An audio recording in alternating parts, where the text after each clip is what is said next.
الحمد لله رب العالمين والصلاة والسلام على سيد المرسلين أما بعد فأعوذ بالله من الشيطان الرجيم بسم الله الرحمن الرحيم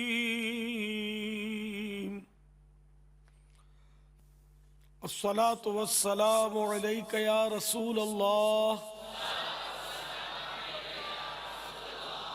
وعلى آلك وأصحابك يا حبيب الله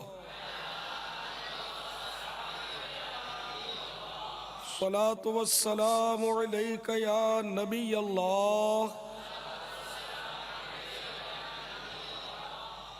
وعلى آلك وأصحابك يا نور الله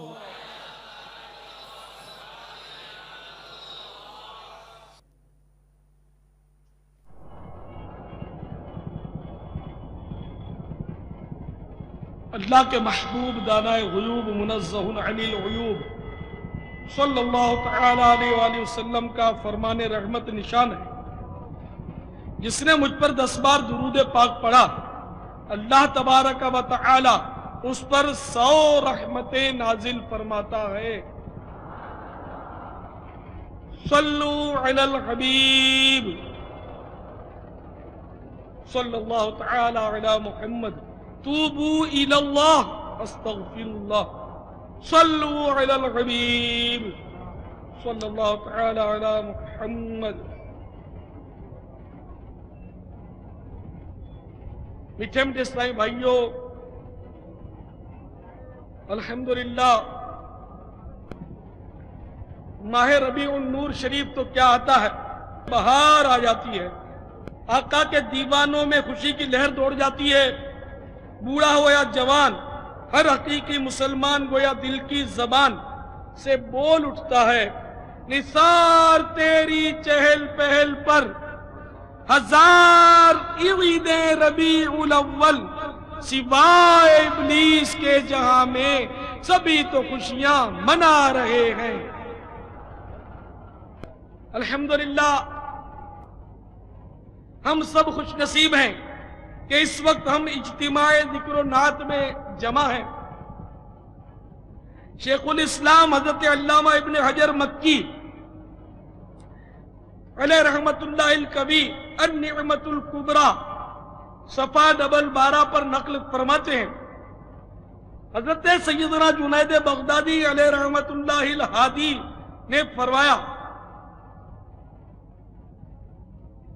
محفل میلاد مصطفیٰ صلی اللہ تعالی علیہ وآلہ وسلم میں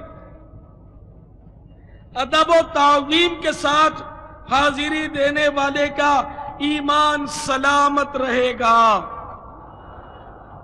صلو علی الحبیب صلی اللہ تعالی علی محمد۔ تو ہم کتنے خوش نصیب ہیں کہ اجتماع ذکر و نعت میں حاضر ہیں، اور اللہ کے ایک ولی نے یہ بشارت دی ہے کہ جو ادب و تعظیم کے ساتھ محفل میلاد میں حاضری دے اس کا ایمان انشاءاللہ سلامت رہے گا۔ الحمدللہ صلو علی الحبیب صلی اللہ تعالی علی محمد۔ الحمدللہ آج بڑی رات ہے، ہر طرف چراغاں ہی چراغاں، سبز سبز جھنڈے لہرا رہے ہیں۔ عید کا سما ہے، بلکہ نہیں عید ہے، بلکہ عیدوں کی بھی عید ہے۔ الحمدللہ ہم سب جشن ولادت منانے کے لیے جمع ہوئے ہیں۔ حضرت شیخ عبدالحق محدث دہلوی علیہ رحمت اللہ القوی فرماتے ہیں کہ محبوب رب العزت جل جلالہ صلی اللہ تعالی علیہ وآلہ وسلم کی ولادت کی رات خوشی منانے والوں کی جزا یہ ہے کہ اللہ تعالی انہیں اپنے فضل و کرم سے جنات النعیم میں داخل فرمائے گا۔ مسلمان ہمیشہ سے محفل میلاد منعقد کرتے آئے ہیں اور ولادت کی خوشی میں دعوتیں دیتے، کھانے پکواتے اور خوب صدقہ و خیرات دیتے آئے ہیں، خوب خوشی کا اظہار کرتے اور دل کھول کر خرچ کرتے ہیں۔ نیز آپ کی ولادت باسعادت کے ذکر کا اہتمام کرتے اپنے مکانوں کو سجاتے ہیں، اور ان تمام افعال حسنہ کی برکت سے ان لوگوں پر اللہ عز و جل کی برکتوں کا نزول ہوتا ہے۔ تو الحمدللہ آج ہم خوشی منا رہے ہیں، اور یہ کام ہم نیا نہیں کر رہے، بلکہ جو مسلمان ہیں وہ ہمیشہ سے یہ کرتے آ رہے ہیں، اور الحمدللہ مکانات کو بھی سجاتے آ رہے ہیں، اور الحمدللہ ان نیک کاموں کی برکت سے برکتوں کا نزول ہوتا ہے۔ حضرت شیخ عبدالحق محدث دہلوی علیہ رحمت اللہ القوی نے ما ثبت بالسنہ کے صفحہ 290 پر یہ ارشاد فرمایا ہے۔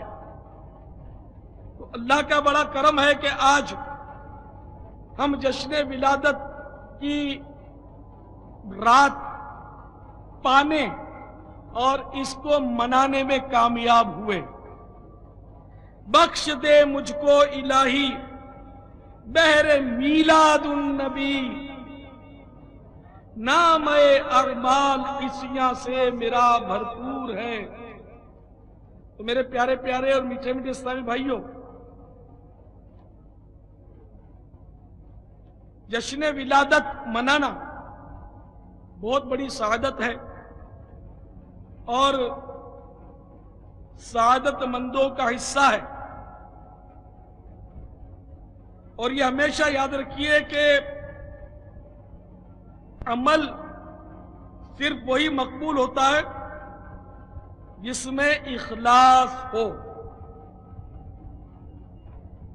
بغیر اخلاص کے نمائشی عمل جو ہے وہ قبول نہیں ہوتا۔ لہذا ہمیں جشن ولادت میں بھی اخلاص پیدا کرنے کی کوشش جاری رکھنی ہے، اور شریعت کی پابندی ہرگز ترک نہیں کرنی۔ اب مثلا ساری رات تو جشن ولادت مناتے رہے، اور معاذ اللہ نماز فجر جو ہے اس کی جماعت نکل گئی، یا معاذ اللہ سوئے رہ گئے اور نماز ہی قضا ہو گئی، تو پھر اس طرح جشن ولادت کیسے منایا جائے؟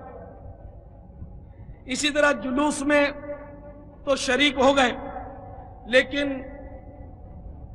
جلوس میں جو نمازیں آتی ہیں، مثلا عصر کی نماز بیچ میں آتی ہے تو عصر کی نماز ہی معاذ اللہ قضا کر دی، تو پھر اس طرح جلوس کیسے کام کرے گا؟ یا مغرب کی نماز فوت ہو گئی، تو ایسا نہیں ہونا چاہیے، بلکہ جلوس کے دوران بھی آپ کو یوں لگے کہ جلوس کا اختتام ہونے سے پہلے پہلے میری عصر نکل جائے گی، کہ مجھے استنجا کرنا ہے، وضو کرنا ہے، تو مہربانی کر کے دوران جلوس جو بھی مسجد قریب آئے اس میں آپ نماز کی ترکیب بنا لیجئے، پھر واپس جلوس میں شریک ہو جائیں۔ اور اگر یہ یقین ہے کہ جلوس کے اختتام پر عصر کی نماز پڑھنے میں کامیابی حاصل ہو جائے گی تو پھر ٹھیک ہے، اختتام تک لگے رہیے، ظاہر نصیب کہ وضو سارا جلوس میں قائم رہے تاکہ عصر کی نماز آپ کی بآسانی ہو سکے۔ اس کے علاوہ بھی جلوس میں اور احتیاطیں کرنی چاہیے۔ مثلاً بعض لوگ جو ہیں وہ گھوڑا گاڑیاں اور اونٹ گاڑیاں جلوس میں لے آتے ہیں، بعض لوگ اونٹوں اور گھوڑوں پر سوار ہو کر بھی نکلتے ہیں، مگر باب المدینہ کی سڑکیں پکی ہیں، پکی سڑکوں پر یہ جانور جب لید گوبر کرتے ہیں تو جن بیچاروں کے پیر اس میں پڑتے ہوں گے، جن پر پیشاب کے چھینٹے اڑتے ہوں گے، ان کو جو ٹینشن ہوتا ہوگا، وہ جو اونٹ اور گاڑی میں سوار ہیں ان کو اس کا احساس نہیں ہوتا ہوگا کہ کتنوں کے بیچاروں کے کپڑے ناپاک ہو جاتے ہوں گے اور وہ نمازوں سے شاید محروم رہ جاتے ہوں کہ گھر میلوں میل دور کوئی کنوینس تو ملنے سے رہا کہ وہ گھر جا کر اپنے کپڑے بدلی کرے، نہ ایسی جگہ وہ بیچارہ پاتا ہوگا کہ پاک کر سکے۔ تو اس لیے جہاں جہاں سے لوگ اونٹ اور گھوڑے گاڑیاں وغیرہ نکالتے ہیں ان کو آئیے آپ کا کام ہے، میں نے تو یہاں بول دیا، اس طرح کے لوگ تو یہاں ہوتے بھی نہیں ہوں گے، آپ ان کو سمجھائیے کہ جلوس کا تقدس برقرار رہے اور آپ کے گھوڑے گدھے جو ہیں یہ گندگی نہ پھیلائیں جلوس میں تاکہ لوگوں کے کپڑے پاک رہ سکیں۔ اسی طرح جلوس کے اندر بعض گاڑیاں یا ٹرکیں ایسی ہوتی ہیں جن پہ لنگر جن سے لٹایا جاتا ہے۔ لنگر لٹانا اچھا کام ہے، لنگر لٹانا مانے لنگر بانٹنا، تقسیم کرنا، لیکن وہ اتنی بے احتیاطی کرتے ہیں، کبھی ہاتھ میں دیتے ہیں، کبھی ایسی چیزیں اچھالتے ہیں کہ جو نیچے گرتی ہیں پھر وہ پھٹ جاتی ہیں۔ تو چھولے اور اس طرح کے بہت سارے اناج جو ہیں وہ آپ خود دیکھتے ہوں گے کہ سڑکوں پر لوگوں کے قدموں تلے روندے جاتے ہیں۔ یہ بہت ہی غلط طریقہ ہے کہ اس طرح کی چیزیں جو ہیں وہ لوگوں کے ہاتھ میں دینی چاہیے تاکہ کسی کے پیٹ میں جائے اور اس کی بے حرمتی بھی نہ ہو۔ کہ جان بوجھ کر کھانے پینے کی چیزوں کو ضائع کرنا گناہ ہے۔ اسی طرح جلوس میں اشتعال انگیز نعرہ بازی سے بھی گریز کرنا چاہیے۔ بعض اوقات ایسے مقامات یا ایسی عبادت گاہیں آتی ہیں لوگوں کی کہ جہاں جلوس والے بعض جذباتی نوجوان مشتعل ہو جاتے ہیں اور جوش میں طرح طرح کے نعرے لگاتے ہیں، یہ بھی سن لے، وہ بھی سن لے، یہ ٹھا وہ ٹھا۔ اب یہ ٹھائیں ٹھائیں کرنے والے کو تو کچھ نہیں ہوتا، بعض اوقات بیچارے دوسرے جو سیدھے سادھے لوگ ہوتے ہیں وہ مشکل میں پڑ جاتے ہیں۔ کبھی کوئی جذبات میں دور سے آ کر اسی طرح کا جو جلوس سے ناراض ہوتا ہے وہ پتھر پھینک دیتا ہے، کبھی ہوائی فائر کرتا ہے، یا کبھی جلوس پر وہ ڈائریکٹ فائرنگ کرتا ہے چھپ کر، وہ بچ کے نکل بھی جاتا ہے۔ لیکن اس سے نقصان جو ہے یہ ہمارے اپنے جلوس کا ہوتا ہے، بھگدڑ مچتی ہے، جلوس منتشر ہو جاتا ہے اور شیطان کی عین آرزو ہے کہ جلوس منتشر ہو جائے۔ تو کوئی نادان ہی اپنی بارات کو خراب کر سکتا ہے، تو ہم اشتعال انگیز نعرہ بازی کر کے یہ بھی سن لے، وہ بھی سن لے، یہ ٹھا وہ ٹھا کہنے کے بجائے ہم اپنے مقدس نعرے جو ہیں وہ اطمینان کے ساتھ اپنے تہذیب کے دائرے میں رہ کر انشاءاللہ جب لگائیں گے تو دشمن کو اشتعال کم سے کم آئے گا۔ اشتعال تو اس کو آتا ہے، جس کا دل مریض ہوتا ہے اس کے سامنے یا رسول اللہ کہو تو وہ اس کے دل پہ کرنٹ تو لگتا ہے، یہ اس کے نصیب۔ لیکن پھر جب اشتعال انگیز نعرہ بازی ہم کرتے ہیں تو مزید وہ بفرتا ہے اور پھر ہمارا نقصان ہوتا ہے۔ اب خدا نہ خواستہ کہیں سے کوئی پتھر کنکر آ بھی جائے تو یہ ہمیشہ یاد رکھیے کہ پتھر کھانا تو سنت ہے، اسی پتھر کو اٹھا کر سامنے مارنا یہ سنت نہیں ہے۔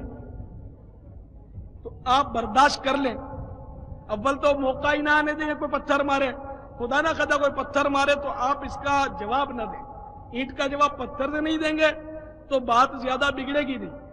اگر آپ جوش میں آ گئے تو وہ شیطان چاہتا ہی ہے کہ آپ جوش میں آ جائیں، تو وہ ایک پتھر مار کے ہزاروں کو مشتعل کرے گا، اور پھر توڑ پھوڑ، اور جو دشمن ہوتا ہے وہ تو ہاتھ میں آتا ہی نہیں ہے، وہ تو کیونکہ جو بھی پتھر مارے گا یا فائرنگ کرے گا وہ بھاگنے کا راستہ پہلے سے دیکھ کر آتا ہے کہ اس طرح میں بھاگ جاؤں گا، چھپ جاؤں گا، اور ایک دوسرے کا ہمارا اپنا نقصان اکثر ہو جاتا ہے. تو اس لیے مہربانی کر کے شیطان کی چالوں سے چوکنے رہیے اور اپنے جلوس کو پر امن رکھیے تاکہ انتظامیہ کے لیے بھی مسائل نہ ہوں, ہمارے عزیز وطن کو بھی کوئی نقصان نہ پہنچے, ہماری مسجدوں کو بھی نقصان نہ پہنچے, ہمارے مدارس کو بھی نقصان نہ پہنچے, اور پر امن طریقے سے ہمارا جلوس جو ہے وہ اختتام پذیر ہو. ہمارے جشن ولادت کے معاملے میں بعض لوگ غلط انداز بھی اختیار کرتے ہیں, جیسے گانے باجے کا سلسلہ رکھتے ہیں, موسیقی کی دھنیں بھی چلتی ہیں بعض جگہ. تو یاد رکھیے گانا باجا جو ہے وہ ویسے ہی حرام ہے, اور ایسے مقدس دن میں تو اور بھی اس کی ہلاکت خیزیاں بڑھ جائیں گی. تو حضرت سیدنا ضحاک رحمت اللہ تعالی علیہ سے روایت ہے, گانا دل کو خراب اور اللہ تبارک و تعالی کو ناراض کرنے والا ہے. اور اللہ کے پیارے محبوب دانِ غیوب منزہ عن الغیوب صلی اللہ تعالی علیہ وآلہ وسلم ارشاد فرماتے ہیں, مجھے ڈھول اور بانسری توڑنے کا حکم دیا گیا ہے. تو اے عاشقان رسول, آپ غور فرمائیے, جس کا ہم جشن ولادت منا رہے ہیں وہ میٹھے میٹھے آقا صلی اللہ تعالی علیہ وآلہ وسلم تو فرما رہے ہیں کہ مجھے ڈھول اور بانسری توڑنے کا حکم دیا گیا ہے. تو یہ کیسے ہم عاشق رسول ہیں کہ ہم ڈھول اور بانسریوں کو گلے لگا کر رکھتے ہیں؟ اب وہ ڈھول و بانسری ہمیں نظر نہیں آتے, لیکن ٹی وی کے ذریعے ہم اس سے لطف اندوز ہوں, انٹرنیٹ کے ذریعے ہم اس سے سرور حاصل کریں, یا گانے کے کیسٹ لگا کر اس سے ہم حظ نفس پائیں. تو واقعی جو عاشقان رسول ہیں ان کے لیے لمحہ فکریہ کہ سرکار صلی اللہ تعالی علیہ وآلہ وسلم تو فرما رہے کہ مجھے ڈھول اور بانسری توڑنے کا حکم دیا گیا. تو عاشقان رسول اپنے گھر میں کیسے ٹی وی رکھ سکتے ہیں, اور کیسے فلمی گانے سن سکتے ہیں, کیسے موسیقی سن سکتے ہیں؟ یہ فیصلہ آپ پر چھوڑا. آپ عاشقان رسول ہیں تو پھر ان گناہوں سے بھی توبہ کر لیجئے. مزید معلومات کے لیے میرا رسالہ گانے بازی کی ہولنا کیا ضرور پڑھیے اور اس کو تقسیم کیجئے, کیونکہ اس میں کچھ کفریہ اشعار کی بھی نشاندہی کی گئی ہے کہ کئی اشعار ایسے رائج ہیں کہ جو کفریہ ہیں اور لوگ اس کو جھوم جھوم کے پڑھتے ہیں. تو جو معنی سمجھنے کے باوجود اس کو پڑھتا ہے اس پر تو کفر کا حکم لگے گا, جبکہ رضا اور رغبت سے پڑھ رہا ہے, اور اس کو دوبارہ نکاح بھی کرنا پڑے گا توبہ کرنے کے بعد, کلمہ پڑھنے کے بعد. تو اس لیے مہربانی کر کے ان گانے بازوں سے اجتناب کیجیے. ٹی وی کی تباہ کاریاں یہ بھی اسی طرح کا رسالہ ہے کہ گانے بازوں کی ہولناکیوں کا بھی اس میں تذکرہ ہے. اور مزید آپ انشاءاللہ پڑھیں گے ٹی وی کی تباہ کاریاں تو آپ حیران رہ جائیں گے کہ یہ اتنی بری نحوست ہے کہ جس کو ہم نے اپنے گھر میں پال رکھا ہے.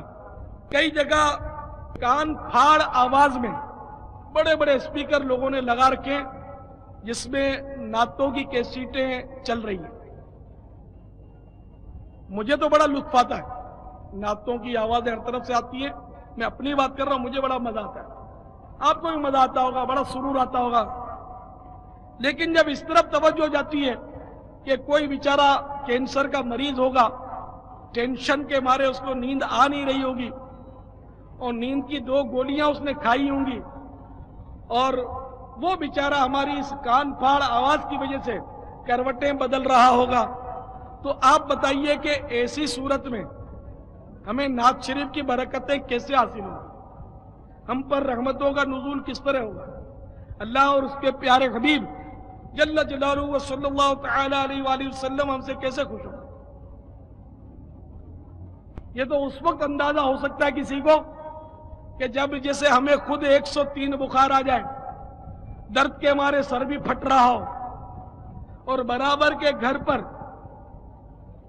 کوئی عاشق رسول اپنے گھر پر جشن ولادت مناتے ہوئے اسپیکر لگا کر اس کا رخ بھی ہمارے گھر کی طرف آ رہا ہو اور نعتیں بجا رہا ہو زور زور سے فل ساؤنڈ میں، آپ ایمانداری سے بجائیے اس وقت ہم پر کیا گزرے گی؟ تو ایذائے مسلم کا خیال رکھنا ضروری ہے۔ بھلے سب بولتے ہیں کہ بجاؤ، زور سے بجاؤ، بہت مزہ آتا ہے، تو جو تندرست ہیں وہ تو بولیں گے، لیکن ایک بھی مریض کو تکلیف ہوئی تو ہم پھنس جائیں گے، ایک بھی ضعیف کو تکلیف ہوئی ہم پھنس جائیں گے۔ یا کوئی چھوٹا بچہ بیچارہ وہ اس آواز کی وجہ سے نہیں سو سکتا اور وہ تڑپتا ہے، چیختا ہے، روتا ہے، بار بار چونک کر جاگ جاتا ہے اور رونا شروع کر دیتا ہے، اس کی ماں کو کتنی تکلیف پہنچے گی، اس کا بھی اندازہ لگائیے۔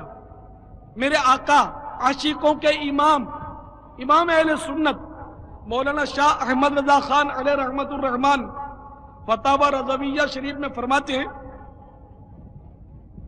کہ فجر کی نماز میں قراءت میں طوال مفصل مستحب ہے، طویل قراءت کرنا، لمبی قراءت کرنا مستحب ہے، افضل ہے۔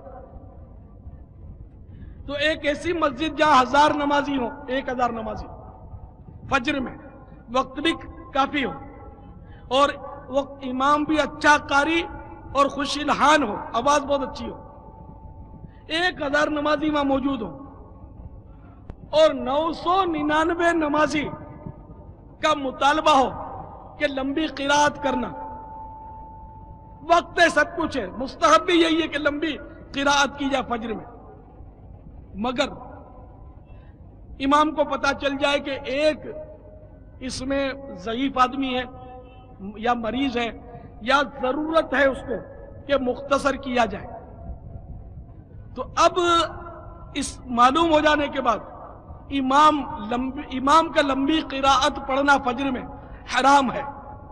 اعلیٰ حضرت فرماتے ہیں یعنی وہی مستحب کام اب اس کے لیے حرام ہو گیا۔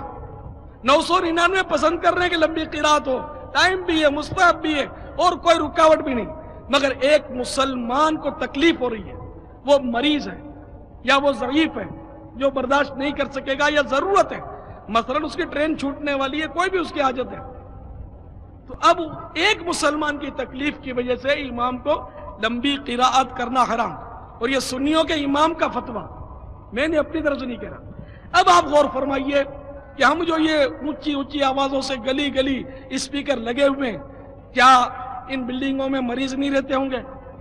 کیا ان بلڈنگوں میں کوئی بھی بوڑھا اور ضعیف نہیں ہوگا؟ کیا ان بلڈنگوں میں کوئی بھی ایسا بچہ نہیں ہوگا جو آواز سے چونک پڑتا ہو؟ کیا ان بلڈنگوں میں کوئی بھی ڈپریشن یا ہائی بلڈ پریشر کا مریض نہیں ہوگا جس کو بیچارے کو نیند نہیں آتی ہوگی، جو نیند کی گولیاں کھا کے سوتا ہوگا اور صبح بیچارے کو کام دھندے پر بھی جانا پڑتا ہوگا؟ تو پھر آپ اتنی زور زور سے یہ نعتیں بجاتے ہیں، آپ اپنے اوپر غور فرمائیں کہ کیا آپ کو ثواب ملے گا اس کا؟ کیا یہی عشق رسول ہے آپ کا کہ نہ نماز پڑھنی ہے نہ نماز پڑھنے دینی ہے، نہ آرام کرنا ہے نہ کسی کو آرام کرنے دینا ہے، نہ خود سونا ہے نہ کسی کو سونے دینا ہے؟ ہم صحت مند ہیں تو بس ہم کو لگتا ہے کہ ہم بس سب صحیح ہیں۔ ان مریضوں کی آہیں اور سسکیاں، اونچی آواز سے تکلیف ہوتی ہے، مجھے اپنا تجربہ ہے۔ میری بلڈنگ میں ہمارا پڑوسی اسپیکر لٹکا کر زور سے گانے بجاتا تھا، اس کو سمجھایا جاتا لیکن وہ مانتا نہیں تھا۔ اب یقین مانے میں اتنا بے چین ہوتا تھا کہ کبھی کبھی مجھے رونا آ جاتا تھا، رو پڑتا تھا، میری بے بسی تھی، میری کوئی سنوائی نہیں تھی، کوئی سنتا نہیں تھا، وہ مانتا نہیں تھا۔ اللہ اس کو معاف کرے پیارے حبیب کے صدقے میں۔ بہرحال حقوق العباد تو تلف کیے اس نے، اللہ تعالیٰ توبہ کی توفیق بھی دے۔ تو اب آپ بتائیے کہ وہ کوئی بھی ہو، کوئی سی بلڈنگ ہو، میں نے کوئی نام نہیں لیا، اشارہ نہیں کیا، میں ایک اپنا واقعہ میں نے آپ کو سنا ہے۔ تو اس طرح نہ جانے کتنے ہزاروں کو، چاہے وہ نعت شریف کی آواز ہو چاہے تلاوت کی آواز ہو، تکلیف ہے۔ اللہ تعالیٰ آپ کو سفر مدینہ نصیب فرمائے، ہم سب کو سفر مدینہ نصیب فرمائے۔ تو بہار شریعت میں بھی آپ پڑھ لیجئے، بہار شریعت کے چھٹے حصے میں، یا انوار البشارہ میرے آقا اعلیٰ حضرت کی کتاب، اس میں پڑھ لیجئے، اور انہی کتابوں کی برکت سے لکھی گئی کتاب